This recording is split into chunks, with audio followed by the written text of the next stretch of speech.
کله چې انسان ګناه کوي ګناه نو دې ګناه په دې ګناهګار انسان باندې د دې ګناه په وخت کې الله د دې انسان سره 15 ښېګړې کوي، غټ احسانات وسه الله پاک کوي د دې ګناهګار بنده سره. دومره الله په خپل بندګانو باندې مهربانه دی. اولنی احسان او اولنی ښېګړه انسان سره الله پاک د ګناهګار انسان سره دا کوي چې د دې په دې ګناه باندې الله فردر ارتوي. غاټه ګناه د انسان وکړي، زنا ترې نه وشي، غلا ترې نه وشي، خو بیا هم الله پاک په انسان باندې فردر ارتوي. الله والا د ده دا ګناه مخلوق ته نه شو کوي او الله یې ورله نه ښیي. دویم احسان الله د دې ګناهګار بنده سره دا کوي چې الله پاک د ده رزق نه بندوي. موږ او تاسو مثلا زموږ څخه ستاسو سره چې څوک څه نقصان موږ ته راورسوي نو موږ خو د هغه سره ښېګړه څه کوي چې الټه د هغه سره د ضرر رسولو کوشش کوو هغه ته. او الله پاک بیا هم موږ او تاسو باندې ډوډۍ نه بندوي. دومره نافرمانۍ د الله وکړو او الله په موږ ډوډۍ نه بندوي، الله په موږ باندې اوبه نه بندوي، الله په موږ باندې هواګانې نه بندوي. دا دویم احسان دی الله یې د ګناهګارو بندګانو سره کوي. دریم احسان الله پاک د ګناهګارو بندګانو سره دا کوي چې الله پاک د دې انسان طاقت نه ختموي. ډېر بندګان دي چې هغه شپه ورځ د الله نافرمانۍ کوي خو بیا هم الله پاک د ده طاقت نه ختموي. د ده لاس ورته الله نه دی ویلي چې بس ته نور لاس و کار ورسه نور مه کوئ. د ده سترګو نه الله بینایي نه ده اخیستې، د ده ژبه الله نه ده بنده کړې، د ده غوږونه هم حقه شان کار کوي، د ده دماغ کار کوي، د ده زړه کار کوي. دا که موږ او تاسو یې څوک راسه بد وکړي والله په هغه ساعت یې به ورسره هغه ښېګړې هم بندې کړو او کوم شیونه هم چې څه احسانات هم پرې کړي هغه به هم ته بېرته واپس والو.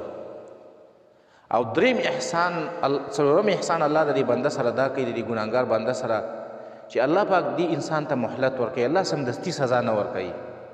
انسان ګناه وکړي الله ولا مهلت ورکوي چې کېدای شي دا بنده بېرته راوګرځېږي او کېدای شي دا بنده د دې ګناه نه بیا لاس واخلي آینده کې، نو الله ولا ډایرکټ سزا هم نه ورکوي.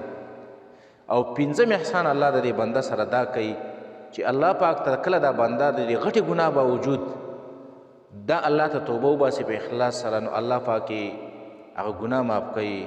التائب من الذنب کمن لا ذنب له. توبه ویستونکی د ګناه نه داسې دی لکه سره چې دا ګناه کړی نه وي.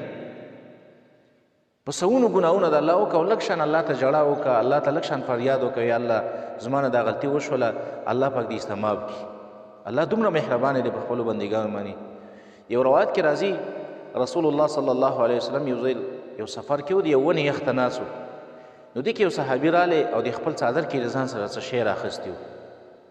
چې رالی د رسول الله صلی الله علیه وسلم خواله و یا رسول الله دغه ذکر راتللمه او دې ونه کې د یو مرغۍ بچو اوازونه کول جاله کې.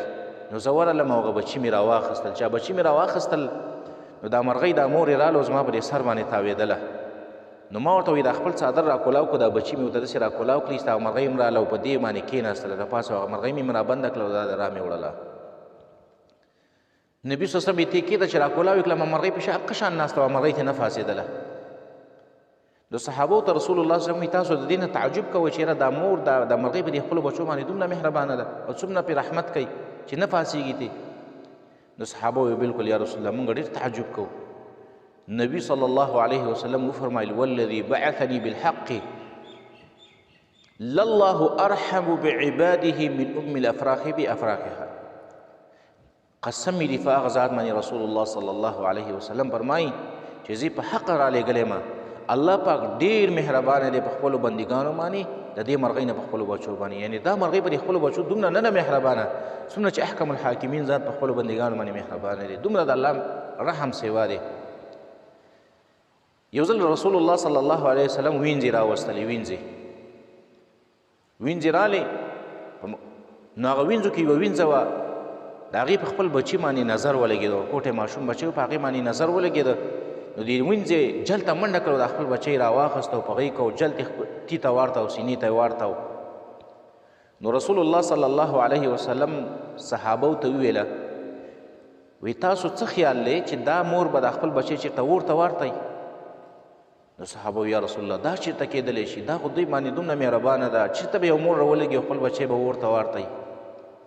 نو رسول الله صلی الله علیه وسلم وفرمایل چې الله پاک ډېر مهربانه دی په خپلو بندګانو باندې د دې مور نه په خپل بچي باندې. یعنې دا مور په دې خپل بچي دومره نه مهربانه څومره چې احکم الحاکمین ذات په خپلو بندګانو باندې مهربانه دی. یو بل روایت کې راځي رسول الله صلی الله علیه وسلم فرمایي چې الله پاک سل رحمتونه پیدا کړي دي، سل رحمه الله پیدا کړي دي، او دغه سلو رحمتونو کې الله پاک یو رحمت دی دنیا ته راکوز کړی دی او دای پرې ټولو خلکو باندې تقسیم کړی، فیریانو، انسانانو، حیواناتو، زناورو، دې ټولو باندې الله تقسیم کړی دی. د دغه یو رحم د وجې نه وا په خپل بچي باندې خپه نه ږدي، پیریان په خپلو بچو مهربانه دي، مرغۍ په خپلو بچو باندې مهربانه دي، او دا یو کم سل رحمتونه الله قیامت ته ساتلي دي، هلته به یې په خپلو بندګانو باندې کوي.